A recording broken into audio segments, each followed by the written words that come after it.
بسم اللہ الرحمن الرحیم الحمد للہ رب العالمین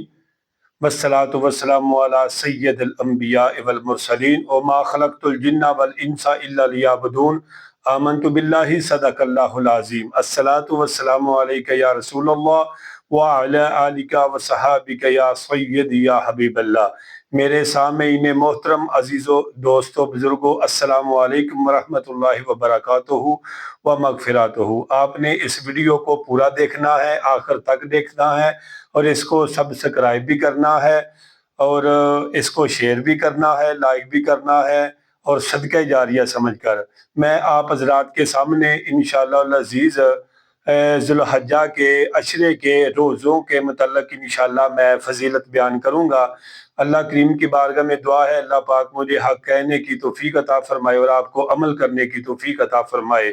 سب سے پہلے اللہ کا قرآن کہتا ہے وَمَا خَلَقْتُ الْجِنَّ وَالْإِنسَ، بے شک اساں پیدا کیتا جنات انساناں نو اِلَّا لِيَعْبُدُونَ، مگر اپنی عبادت واسطے۔ جانور پیدا کیے ہیں تیری رضا کے واسطے، کھیتیاں سرسبز ہیں تیری وفا کے واسطے، سارا جہاں ہے تیرے لیے اور تو خدا کے واسطے۔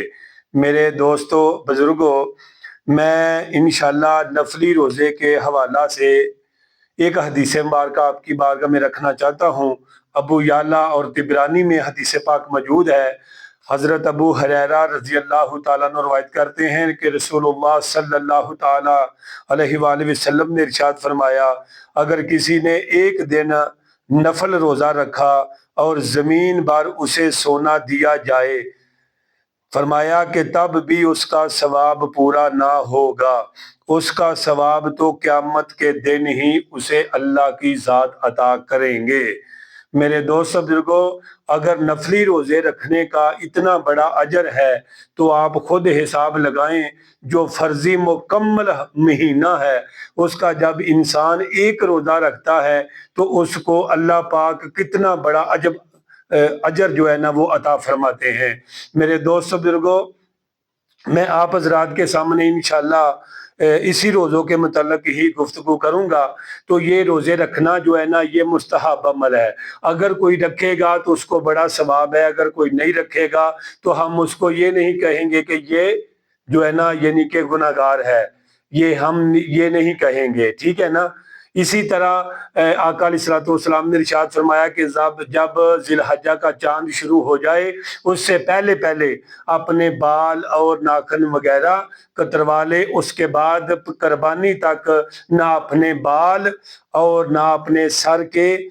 بال اور اپنے ہاتھوں کے ناخن وغیرہ نہ کاٹے۔ یہ بھی عمل مستحب ہے، اگر کوئی عمل کرے گا تو اس کو ثواب ہے، اگر کوئی عمل نہیں کرے گا تو وہ گناہگار نہیں ہوگا۔ لیکن یہ غریب بندے کے لیے ثواب ہے، اگر کوئی غریب بندہ اس طرح کرے گا کہ چاند سے پہلے اپنے ناخن اپنے بال جو ہے سیٹ کروا لے، اور جب لوگ قربانی کر لیں، عید کی نماز ہو جائے، قربانی ہو جائے، تو اس کے بعد وہ بھی اپنے ناخن اور اپنے بال جو ہے نا درست کروا لے، اس کو بھی مقبول قربانی کا ثواب ہوگا۔ تو میں روزوں کے متعلق ایک دو حدیث مبارکہ آپ کی بارگاہ میں رکھنا چاہتا ہوں۔ حضرت ابو قتادہ رضی اللہ تعالیٰ عنہ فرماتے ہیں کہ رسول اللہ صلی اللہ تعالیٰ علیہ وآلہ وسلم نے فرمایا کہ یوم عرفہ یعنی کہ 9ویں ذی الحجہ کے روزے کے متعلق آپ علیہ الصلوۃ والسلام نے فرمایا، یہ گزشتہ ایک سال اور آنے والے ایک سال کے گناہوں کو معاف فرما دیتا ہے۔ یعنی کہ جیڑا بندہ یہ روزہ رکھے گا، ایک سال پیچھے اور ایک سال اگے دے گناہاں نو اللہ تعالیٰ دی ذات معاف فرمان دیں گے۔ یعنی کہ اتنا بڑا اجر اس نفلی روزہ کے میرے دوست بزرگوں یعنی کہ رکھنے کا ثواب ہے۔ سنیے گا، حضور رسول اللہ صلی اللہ تعالیٰ علیہ وآلہ وسلم نے فرمایا، جس آدمی نے 9ویں ذی الحجہ کا روزہ رکھا، فرمایا اس آدمی کو اللہ تعالیٰ 24 سال کی عبادت کا ثواب عطا فرمائیں گے۔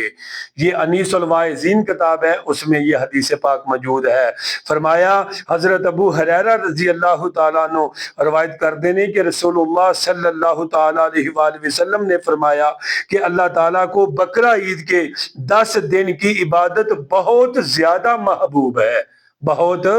زیادہ محبوب ہے۔ فرمایا ہر ایک دن ایک سال کے روزوں کے برابر ہے، اور ہر ایک رات کے قیام شب قدر کی رات کے برابر ثواب عطا فرمائیں گے، یعنی کہ اس بندے نو اتنا بڑا اجر جڑا نہ ملے گا۔ میرے دوستو، اس ذی الحجہ دے عشرے دے اندر میرے آقا علیہ الصلوۃ والسلام نو عبادت کرنا بڑا پسند سی۔ میں صدقے جاواں حضور نبی رحمت صلی اللہ تعالی علیہ وآلہ وسلم حضرت حفظہ رضی اللہ تعالی عنہ فرماندیاں نے کہ رسول اللہ صلی اللہ تعالی علیہ وآلہ وسلم انہاں چوواں چیزاں نو کدے نہیں سی اپنی زندگی دے وچ چھڈیا۔ سب تو پہلے عاشوراء دا روزہ، 10ویں محرم الحرام دا روزہ۔ فرمایا کہ ذی الحجہ دے پہلے 9 دن اور ہر مہینے دے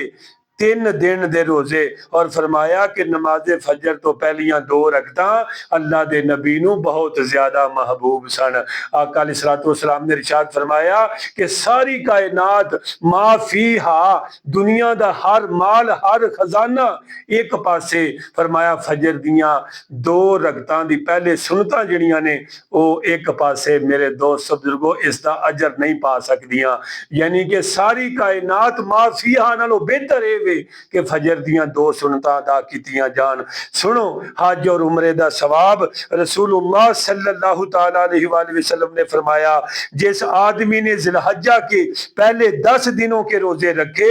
اس کو اس سال حج اور عمرہ ادا کرنے والوں کے برابر ثواب ہوگا۔ جی، حضرت ابو ذر غفاری رضی اللہ تعالیٰ عنہ فرماندے نے رسول اللہ صلی اللہ تعالیٰ علیہ وآلہ وسلم نے فرمایا جس آدمی نے یوم ترویہ کے دن کا روزہ رکھا گویا اس آدمی کو 12 سال کی عبادت کا ثواب ہوگا، یعنی کہ یوم ترویہ کہندے نے 8 ذی الحجہ نو۔ میرے دوست بزرگو، رسول اللہ صلی اللہ تعالی علیہ وآلہ وسلم نے فرمایا جو آدمی یوم ترویہ یعنی 8ویں ذی الحجہ کا روزہ رکھے گا اور زبان سے کوئی بہوتا بات نہ نکالے گا اس کے لیے جنت واجب ہو جائے گی، اس کے لیے جنت واجب ہو جائے گی۔ حضرت ابو ہریرہ فرماندے نے مدینے والے میٹھے مصطفیٰ علیہ الصلوۃ والسلام نے فرمایا جو عرفہ 9ویں ذی الحجہ کا روزہ رکھتا ہے اللہ تعالیٰ اس کو مسلمانوں کے برابر ثواب عطا فرماتا ہے۔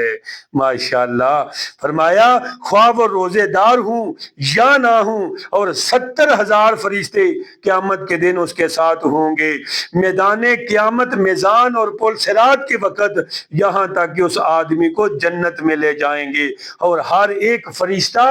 نئی نئی خوشخبری سنائے گا۔ تو دوستو، ذی الحجہ کے روزے کا اتنا بڑا اجر ہے، اتنا بڑا اجر ہے دوستو، میں بیان نہیں کر سکتا۔ آگے اور بھی حدیثیں ہیں، میں اللہ پاک کی بارگاہ میں دعا کرتا ہوں اللہ پاک مجھے اور آپ کو عمل کی توفیق عطا فرمائے، اور اللہ تعالیٰ ان دنوں کا ادب احترام، ان میں روزے، ان میں لوگوں کی ضرورت کو پورا کرنے کی توفیق عطا فرمائے، اور اللہ پاک غریبوں مسکینوں سے محبت کرنے کی توفیق عطا فرمائے، اپنے آقا کی سنت کو زندہ کرنے کی توفیق عطا فرمائے۔ السلام علیکم ورحمۃ اللہ وبرکاتہ۔